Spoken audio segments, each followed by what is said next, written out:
Students, अब तक हम अल्डिहाइड और कीटोन खत्म कर चुके हैं।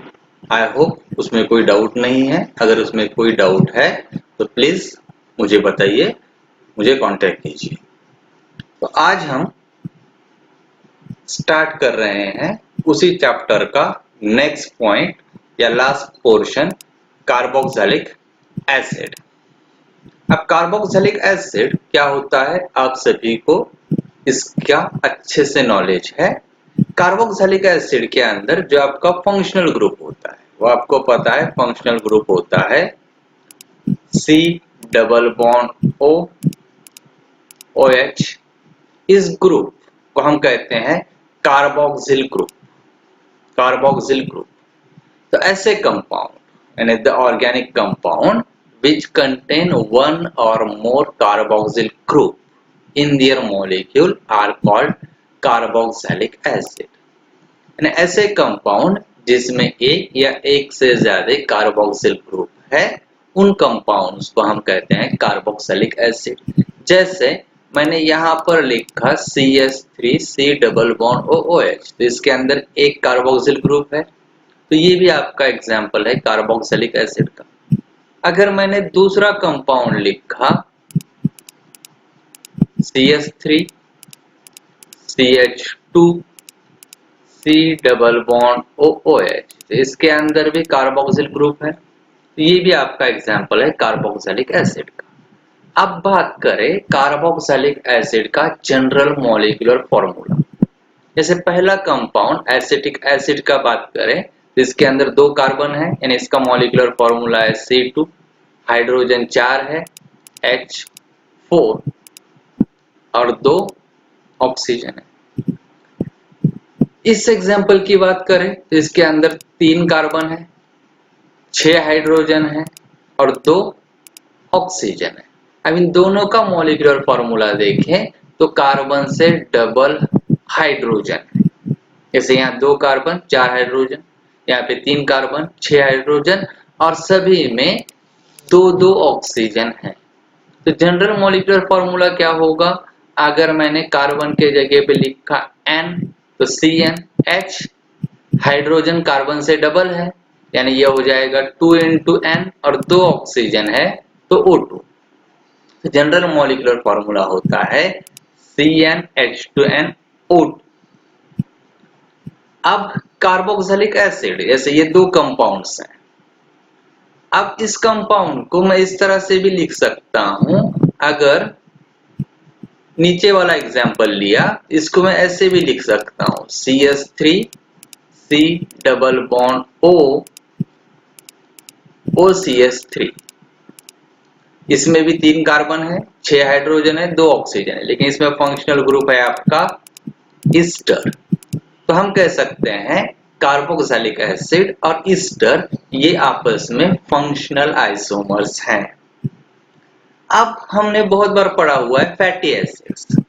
तो फैटी एसिड्स हम किसे कहते हैं? ऐसे कार्बोक्सिलिक एसिड जिसमें कार्बन 12 से कार्बन 18 तक है, या शॉर्ट में ऐसे कार्बोक्सिलिक एसिड जिसमें 12 से ज्यादा कार्बन एटम है और वो आपका एलिफैटिक है। एलिफैटिक उन कार्बोक्सिलिक एसिड को हम जनरली फैटी एसिड कहते हैं। जैसे एग्जांपल लिखा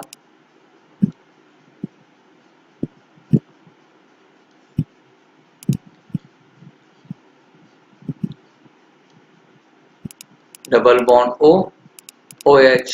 अब इसकी बात करें तो इसमें 1 2 3 4 5 6 7 8 9 10 11 12 13 14 15 16 और 17 कार्बन है। यानी इस कार्बोक्सिलिक एसिड में 12 से ज्यादा कार्बन है।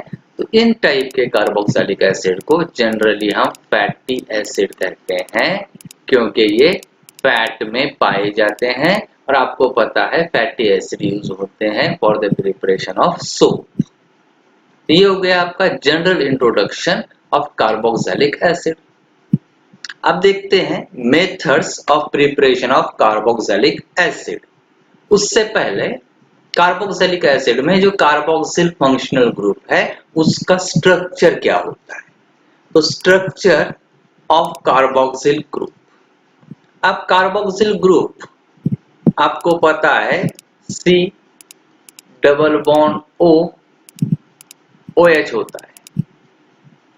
अब इसके अंदर कार्बन की बात करूं तो इस कार्बन को दो सिंगल बॉन्ड है, एक डबल बॉन्ड है, और जिस कार्बन को दो सिंगल और एक डबल बॉन्ड होता है उसकी हाइब्रिडाइजेशन होती है sp2, यानी कार्बोक्सिल फंक्शनल ग्रुप में कार्बन की हाइब्रिडाइजेशन है sp2। अब कार्बोक्सिलिक एसिड हमको पता है स्टेबल होते हैं, ये स्टेबल होते हैं। क्यों स्टेबल होते हैं? तो अगर बात करें ये C डबल बॉन्ड O का एक बॉन्ड ब्रेक हुआ तो ऑक्सीजन पे माइनस, कार्बन पे प्लस आएगा। उसी तरह से OH है, OH में से H इजीली निकलता है, यानी ये H प्लस, ये H प्लस शिफ्ट होगा ऑक्सीजन पे, यानी स्ट्रक्चर क्या बनेगा, यहाँ पे डबल बॉन्ड आएगा और ये H यहाँ का हट के यहाँ जाएगा, यानी कार्बोक्सिलिक ग्रुप में C double bond O OH है, sorry C double bond O OH है। अगर इसकी बात करूं ये आपका 1 नंबर का ऑक्सीजन है और ये आपका सेकंड नंबर ऑक्सीजन। यहां देखूं तो कार्बन और इस ऑक्सीजन के बीच में डबल बॉन्ड है, लेकिन ये कभी भी इस तरह से ब्रेक हो सकता है और ये H यहाँ पर भी शिफ्ट हो सकता है, यानी इसका स्ट्रक्चर इस तरह से भी बन सकता है और डबल बॉन्ड इस कार्बन और ऑक्सीजन के बीच में आ सकता है। यानी carboxyl functional group resonance structure show करता है और आपको पता है जो कंपाउंड्स रेजोनेंस शो करते हैं वो मोर स्टेबल होते हैं। तो due to the resonance structure carboxyl functional group are more stable than aldehyde, ketone and other functional groups. और इसके अंदर कार्बन की हाइब्रिडाइजेशन sp2 होती है। हाइब्रिडाइजेशन sp2 है तो आपको पता है इसकी ज्योमेट्री रहेगी ट्रायंगुलर प्लेनार, ट्रायंगुलर प्लेनार रहेगा और बॉन्ड एंगल रहेगा तकरीबन 120 डिग्री के करीब। तो ये हो गया आपका simple structure of carboxyl group. अब मेथड्स ऑफ प्रिपरेशन की बात करें तो पहली मेथड जो हम ऑलरेडी बहुत मर्तबा पढ़ चुके हैं, फ्रॉम प्राइमरी अल्कोहल या अल्डिहाइड। हमने पढ़ा हुआ है प्राइमरी अल्कोहल RCH2OH है। इस प्राइमरी अल्कोहल का मैं ऑक्सीडेशन करूं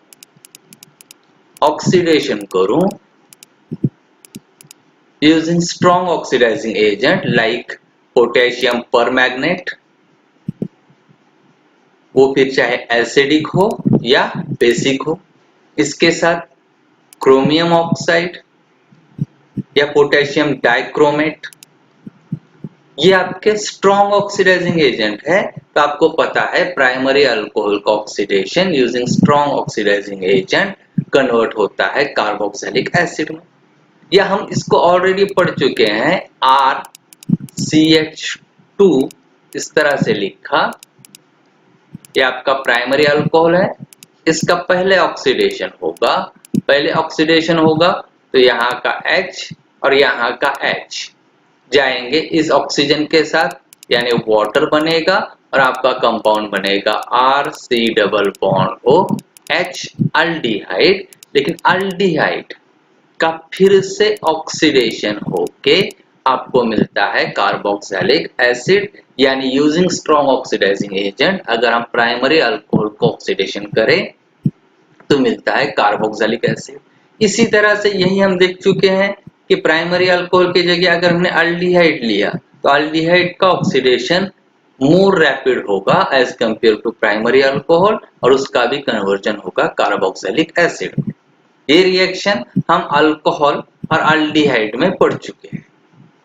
अब एग्जाम्पल की बात करें, जैसे मैंने लिया 2 मिथिल ब्यूटेनॉल, तो पहले क्या होगा, यहाँ का एक H और यहाँ का एक H जाके कार्बन ऑक्सीजन डबल बॉन्ड आएगा, इंटरमीडिएट आपका अल्डिहाइड बनेगा और उसका फिर से ऑक्सीडेशन होके इस CH2OH का कन्वर्जन होगा C डबल बॉन्ड OH में, यानी ऑक्सीडेशन में शॉर्ट में CH2OH जो आपका प्राइमरी अल्कोहल है, इस प्राइमरी अल्कोहल का ऑक्सीडेशन, मैंने अगर ऑक्सीजन लिखा तो शॉर्ट में यहाँ के 2 हाइड्रोजन जाते हैं और इनके जगह ऑक्सीजन आता है और इसका कन्वर्जन होता है C डबल बॉन्ड OH। तो ये फर्स्ट मेथड है, by oxidation of primary alcohol या oxidation of aldehyde using strong oxidizing agent like potassium permanganate या potassium dichromate या chromium oxide under acidic और basic condition। अब इसके बाद सेकंड मेथड की अगर बात करें तो सेकंड मेथड है आपकी oxidation of alkyl benzene. Alkyl benzene का मतलब होता है बेंजीन रिंग के ऊपर कोई भी आपका अल्किल ग्रुप जुड़ा हुआ है। अल्किल बेंजीन, जैसे एग्जांपल की बात करें, बेंजीन रिंग के ऊपर आपकी मिथिल बेंजीन है, CH3 है, मिथिल बेंजीन है या टोल्यूइन है। अब मिथिल बेंजीन या अल्किल बेंजीन का ऑक्सीडेशन करूं मैं strong oxidising agent like acidified या अल्कलाइन पोटेशियम परमैंगनेट, यहां पर वीक ऑक्सीडाइजिंग एजेंट नहीं चलेगा, तो इसका कन्वर्जन होता है पर्टिकुलरली बेंजोइक एसिड में, बेंजोइक एसिड में। अब इसमें याद रखने वाली बात यह है कि लेंथ, साइड चेन की लेंथ, जैसे हमने यहाँ पे लिखा हुआ है irrespective of length of side chain, आपको सिर्फ बेंजोइक एसिड मिलेगा। क्या मतलब है इसका, जैसे मैंने मिथिल बेंजीन लिया तो भी आपको बेंजोइक एसिड ही मिलेगा, इसके जगह पे मैंने यहाँ पर CH2 CH3 इथिल बेंजीन लिया तो भी मुझे सिर्फ बेंजोइक एसिड ही मिलेगा। यहाँ पर साइड चेन की लेंथ एक कार्बन की है तो भी बेंजोइक एसिड मिल रहा है, यहाँ पर साइड चेन की लेंथ 2 कार्बन की है तो भी बेंजोइक एसिड मिल रहा है। यानी बेंजीन रिंग पे साइड चेन की लेंथ कुछ भी रहे आपको सिर्फ बेंजोइक एसिड मिलता है। इसके पीछे क्या रीजन हो सकता है ये हम देखेंगे। उसके पहले अगर सॉरी एग्जाम्पल की बात करूं तो जैसे टोल्यूइन लिया तो इस CH3 का ऑक्सीडेशन, यानी यहाँ के हाइड्रोजन जाएंगे ऑक्सीजन आएंगे, यानी आपको मिलेगा C डबल बॉन्ड OH। अब यहाँ पर इथिल बेंजीन है, 2 कार्बन है, फिर भी इसका ऑक्सीडेशन होकर हमें कार्बोक्सिलिक एसिड मिलेगा, हो सकता है साथ में आपका CO2 मिले प्लस H2O मिले। अब क्या फर्क होता है या कार्बन चेन का फर्क क्यों नहीं गिरता, तो अगर बात करूं मिथिल बेंजीन है, मिथिल बेंजीन के अंदर आपको पता है बेंजीन रिंग पर अगर जो CH2 है या बेंजीन रिंग को डायरेक्टली जुड़ा हुआ जो कार्बन है, इस कार्बन को हम कहते हैं बेंजिलिक कार्बन, बेंजिलिक कार्बन, और इसको जो हाइड्रोजन रहेगा that is the benzylic hydrogen, benzylic hydrogen. इसमें भी बेंजिलिक कार्बन एक है, इसमें भी बेंजिलिक कार्बन एक है, ये कार्बन आपका बेंजिलिक कार्बन नहीं। आपको पता है 2 बॉन्ड है, अगर इसकी बात करें तो यहां पर बेंजीन रिंग के साथ CH2 और CH3, ये कार्बन और ये वाला कार्बन, यहाँ एक सिंगल बॉन्ड है, इस कार्बन और इस कार्बन में एक सिंगल बॉन्ड है।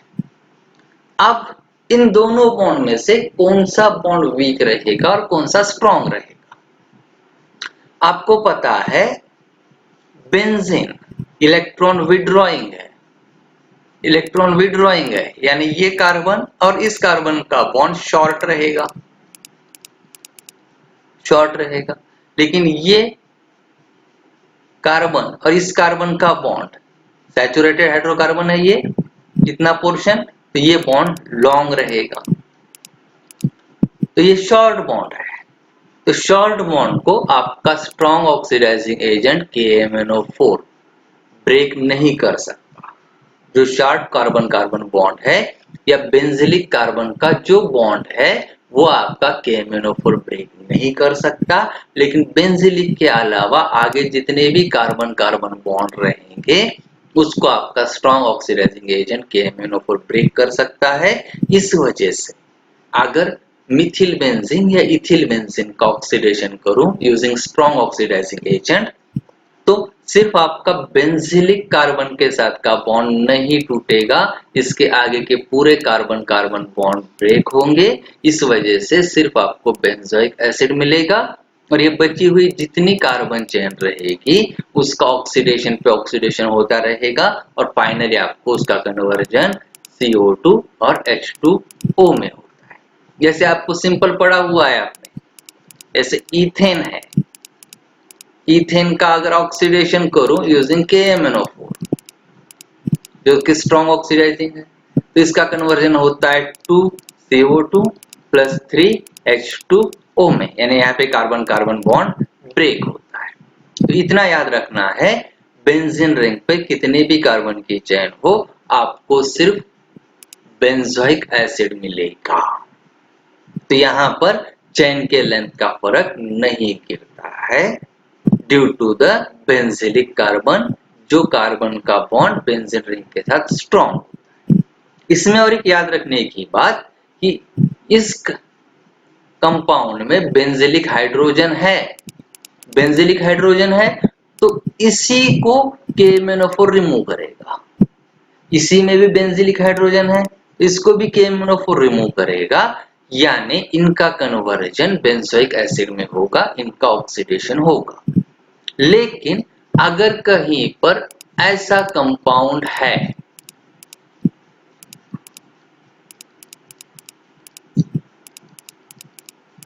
ऐसा कंपाउंड है, यहाँ पर बेंजिलिक कार्बन तो है लेकिन इस पे हाइड्रोजन नहीं है, तो बेंजिलिक हाइड्रोजन नहीं है तो बेंजिलिक हाइड्रोजन रिमूव नहीं होंगे, और बेंजिलिक हाइड्रोजन रिमूव नहीं होंगे तो इसका ऑक्सीडेशन नहीं होगा।